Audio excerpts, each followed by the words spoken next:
कहानी में तथ्य, आंकड़े और साक्ष्य। सामाजिक बदलाव और सामाजिक विषयों की कहानी में तथ्यों और आंकड़ों का महत्वपूर्ण स्थान होता है। इससे कहानी की प्रामाणिकता बढ़ती है और सुनने पढ़ने वालों को विषय की व्यापकता और गहराई का अनुमान लगता है। तथ्यों और आंकड़ों से मानक स्थिति से हम कितने दूर हैं, यह भी पता चलता है। सक्षम कहानीकारी पॉडकास्ट श्रृंखला की इस कड़ी में हम कहानी के संदर्भ में तथ्यों, आंकड़ों और साक्ष्यों के अर्थ को समझने का प्रयास करेंगे।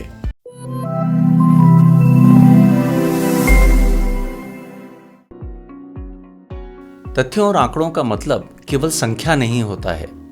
अर्थ और मानकों को परिभाषित करने में हमेशा ही आंकड़ों और तथ्यों का महत्वपूर्ण योगदान होता है। एक छात्र वर्ष भर स्कूल में शिक्षा ग्रहण करता है।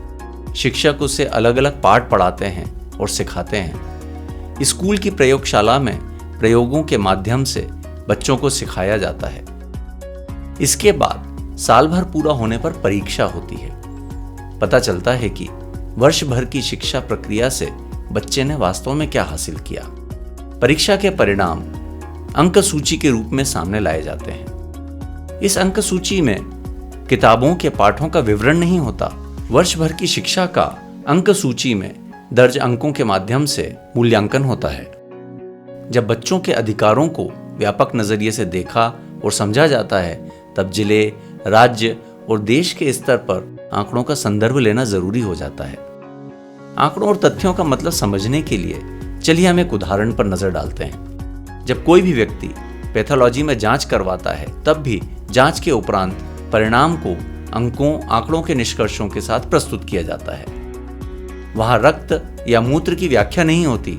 इस शारीरिक जांच में परीक्षण के निष्कर्षों को मानकों के संदर्भ में प्रस्तुत किया जाता है। हीमोग्लोबिन मानक रूप में 13 से 17 ग्राम प्रति डीएल होना चाहिए। परीक्षण से पता चलता है कि क्या वास्तव में व्यक्ति के हीमोग्लोबिन का स्तर इस मानक के अनुसार है या नहीं। इसी तरह रेड ब्लड सेल्स काउंट यानी कि लाल रक्त कोशिकाएं 4.5 से 5.5 मिलियन होना चाहिए। परीक्षण से पता चलता है कि क्या वास्तव में आरबीसी काउंट इसी मुताबिक है या नहीं है। न्यूट्रोफिल्स 50 से 62% होना चाहिए। परीक्षण से पता चलता है कि न्यूट्रोफिल्स मानक के मुताबिक हैं या नहीं। तथ्यों और आंकड़ों का महत्व। क्या वास्तव में व्यावहारिक जीवन में तथ्यों और आंकड़ों का कोई महत्वपूर्ण स्थान होता है? यदि मुझे बुखार है तो कोई भी छूकर यह बता सकता है कि मुझे बुखार है, लेकिन मुझे किस स्तर का बुखार है इसका सटीक ब्यौरा वह नहीं दे सकता। यदि बुखार का सही स्तर मापना है तो थर्मामीटर का इस्तेमाल करना ही पड़ेगा। उसकी नाप से बुखार की गंभीरता की सटीक स्थिति पता चलेगी। बुखार का सही स्तर नापना इसलिए जरूरी होता है क्योंकि इसी जानकारी से तय होगा कि मुझे कितनी शक्ति की दवा दी जाना चाहिए, यानी उपचार तथ्य से तय होता है। यदि शरीर का तापमान पता करने के बाद दी गई दवाओं से भी बुखार कम नहीं होता है, तब खून की जांच की जाती है ताकि बुखार के वास्तविक कारण को जांचा जा सके। खून की जांच से हमें नए तथ्य पता चलते हैं और यह स्पष्ट होता है कि बुखार का कारण मलेरिया है या वायरस संक्रमण है या टाइफाइड है या कुछ और। इसका मतलब है कि तथ्यों की खोज के अलग अलग स्तर भी होते हैं। तथ्य हमें अपने विषय को प्रभावी रूप से प्रस्तुत करने में बहुत अधिक मदद करते हैं। हमारी अभिव्यक्ति में तथ्यों के रूप क्या हों, आइए यह जानने की हम कोशिश करते हैं। तथ्यों की प्रस्तुति के आयाम। तथ्य मुख्य रूप से 3 तरह से प्रस्तुत किए जाते हैं। धारणा के आधार पर तथ्यों की बात की जाती है। अवलोकन यानी देखे हुए के आधार पर तथ्य कहे जाते हैं। और तथ्य अध्ययन के आधार पर भी प्रस्तुत किए जाते हैं। आइए जानते हैं पहले आयाम को, धारणा आधारित प्रस्तुति। हमने अक्सर कई मंचों पर यह सुना है कि झुग्गी बस्तियों में रहने वाले हर 100 में से 70 लोग बहुत शराब पीते हैं और जुआ आदि खेलते हैं। वे अपनी जरूरतों को पूरा करने के लिए आपराधिक काम करते हैं। ये लोग हिंसा भी करते हैं और इन क्षेत्रों में रहने वाली महिलाएं देह व्यापार करती हैं। जब हम तथ्यों की बात करते हैं तब ये तथ्य वास्तव में वास्तविकता पर आधारित नहीं होते हैं। हम जिस समाज में रहते हैं उसमें सामाजिक आर्थिक भेदभाव होता है। उसी भेदभाव के प्रभाव के चलते अपनी बात को सही सिद्ध करने के लिए लोग अपनी धारणा के आधार पर अलग अलग समूहों या लोगों के चरित्र और स्वभाव की व्याख्या करते हैं। जब हम उनसे पूछेंगे कि 100 में से 70 लोग बहुत अधिक शराब पीते हैं, इस तथ्य का आधार क्या है? क्या यह किसी सर्वेक्षण या अध्ययन के निष्कर्ष हैं? इस प्रश्न का उत्तर मिलने पर हमें पता चलता है कि अपनी धारणा को पुख्ता रूप देने के लिए उन्होंने यह आंकड़ा गढ़ा होता है। फिर जब यह जानने की कोशिश की जाती है कि बहुत अधिक शराब पीने का मानक क्या है, अक्सर जब हम जिन लोगों, समूहों या समाज के खास तबकों से दूर रहते हैं, उन्हें दूर से देखते हैं, उनके बारे में दूसरों से बहुत कुछ सुनते रहते हैं, तब वे बातें हमें धारणाएं बनाने के लिए प्रेरित करती हैं, जिनमें तथ्यों का इस्तेमाल तो किया जाता है, किंतु वे तथ्य सही ही हों यह कभी जरूरी नहीं होता। धारणाओं को पुख्ता करने के लिए गढ़े गए तथ्य जांच परख कर उपयोग में नहीं लाए जाते हैं। तथ्यों की प्रस्तुति के दूसरे आयाम पर हम बात करते हैं अवलोकन आधारित प्रस्तुति की। जब हम किन्हीं स्थितियों को अपने आसपास देख रहे होते हैं, अपने अवलोकन के आधार पर स्थिति या विषय की व्याख्या का निर्माण करते हैं। मसलन हम काम के सिलसिले में शहर की झुग्गी बस्तियों में अक्सर जाते हैं और देखते रहते हैं कि वहां स्वच्छता नहीं है, नालियां गंदगी से भरी हुई हैं, पीने के साफ पानी के स्रोत भी नहीं हैं। ऐसे में जब बारिश के मौसम में बहुत सारे लोगों को दस्त या मलेरिया होने की सूचना मिलती है, तब हम व्याख्या करते हैं कि वहां बहुत गंदगी है और पीने का साफ पानी नहीं है, इसीलिए इस तरह की बीमारी फैली है। अवलोकन में बहुत हद तक वास्तविकता होती है, लेकिन यह पूरी वास्तविकता का विवरण नहीं देता है। हम जो देखते हैं उससे हमें विषय के बारे में, उसके कुछ पक्षों के बारे में समझ बनाने में मदद मिलती है, लेकिन उसे पुख्ता करने के लिए अध्ययन, समुदाय से बातचीत, सर्वेक्षण की जरूरत होती है, ताकि हम यह जान सकें कि वास्तव में बीमारी फैलने के कारण वही हैं जो हम अवलोकन से जान रहे थे, या वास्तव में उसके कोई और कारण है। अक्सर यह होता है कि हम 2 गांवों में 10 बच्चों को देखते हैं, उनमें से 7 बच्चे कमजोर दिखाई देते हैं, तो हम अपनी व्याख्या में कह देते हैं कि हमारे 50 गांव के कार्य क्षेत्र में तो 70% बच्चे कुपोषित हैं। क्या यह पूरी तरीके से सच माना जा सकता है? हमने जो अवलोकन किया उसके आधार पर 70% बच्चों का कुपोषित होना एक तथ्य हो सकता है, लेकिन 50 गांवों में 70% बच्चे कुपोषित हैं, क्या अपने अवलोकन के आधार पर की गई यह व्याख्या सही मानी जा सकती है?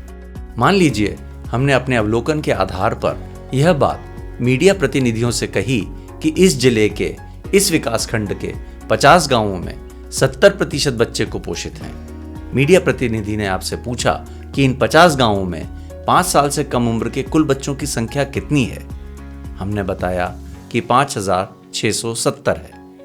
इस आधार पर गणित लगाया गया कि हमारे 70% के अवलोकन के अनुसार 50 गांवों में कुल 3970 बच्चे कुपोषित हैं, और इसी आंकड़े के आधार पर एक खबर प्रकाशित कर दी गई। विचार कीजिए इसका क्या प्रभाव होगा। अब हम बात करते हैं तथ्यों की प्रस्तुति के तीसरे आयाम की, और यह आयाम है तथ्य आधारित प्रस्तुति का। जब हम किसी विषय को बिना किसी पूर्वाग्रह के अच्छे से जानने की इच्छा रखते हैं, जब हम किसी स्थिति या विषय को तार्किक और वैज्ञानिक दृष्टिकोण से परखना चाहते हैं, तब हम वास्तविक तथ्यों के माध्यम से विषय को जानने की कोशिश करते हैं। इसका मतलब होता है कि किसी भी स्थिति या विषय को उसी रूप में तथ्यों के साथ प्रस्तुत करना जिस रूप में वे वास्तविकता में होते हैं। मसलन हमने अवलोकन किया कि 10 बच्चे ऐसे हैं जो देखने में कुपोषित लग रहे थे। इससे यह अनुमान लगा कि संभवतः इस क्षेत्र में कुपोषण की स्थिति है। इस अवलोकन को परखने के लिए हमने अपने कार्यक्षेत्र के 50 गांवों में 5670 बच्चों की उम्र, वजन और ऊंचाई, लंबाई की माप ली और उनके सामाजिक आर्थिक संदर्भ का अध्ययन किया, जिससे पता चला कि सभी बच्चों में से 26% बच्चे मध्यम गंभीर कुपोषित थे और 12% अति गंभीर कुपोषित। इसका मतलब है कि अपने अनुभव, परिकल्पना, जिज्ञासा और अवलोकन को तथ्यों और आंकड़ों में अभिव्यक्त करने के लिए हमने सर्वेक्षण, केस अध्ययन, शोध, साक्षात्कार सरीखे उपकरणों का प्रयोग किया। आइए हम थोड़ा समझने की कोशिश करते हैं साक्ष्य क्या होते हैं। वह सब जो किसी स्थिति, व्यक्ति, घटना या विषय के संदर्भ में नीति, कथन, संस्मरण, तथ्य, आंकड़े या सूचना के रूप में अथवा किसी खास स्थिति के साथ रहने वाले लोगों के बयानों के रूप में अथवा उनके अनुभव के आधार पर शोध या विश्लेषण से निकलकर आता हो।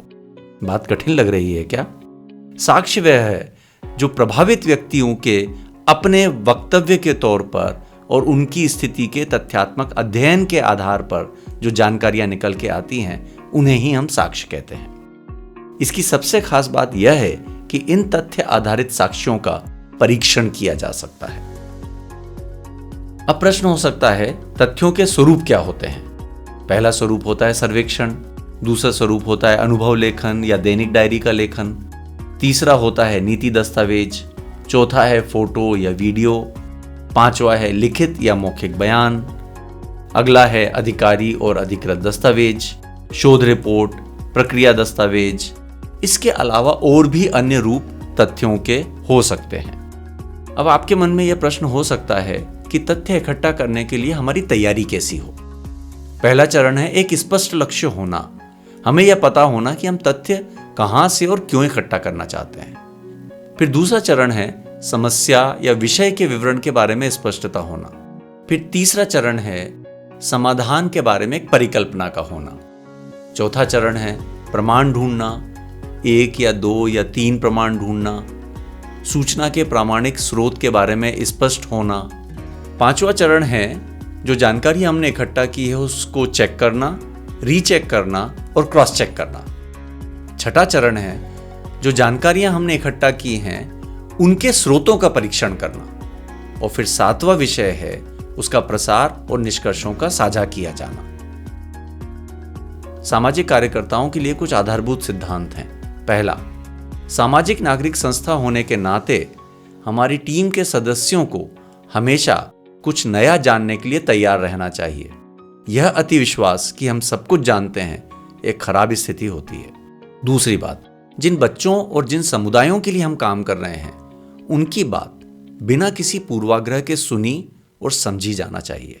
तीसरी बात, हमारे काम में समुदाय के व्यवहार या नजरिए या विचार को खारिज करना कोई लक्ष्य नहीं होता है। चौथी बात, जो भी देख रहे हैं, सुन रहे हैं, जान रहे हैं, समझ रहे हैं, उन सब का दस्तावेजीकरण करें और उसके बारे में विचार करें।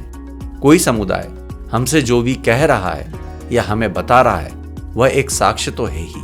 और पांचवी बात, हम जिस समुदाय के साथ या जिस विषय पर काम कर रहे हैं उसके बारे में ज्यादा से ज्यादा अध्ययन करते रहना चाहिए। अगर बिना अध्ययन के कार्यवाही या पहल की जा रही है तो अंततः वह नुकसानदायक ही साबित होगी।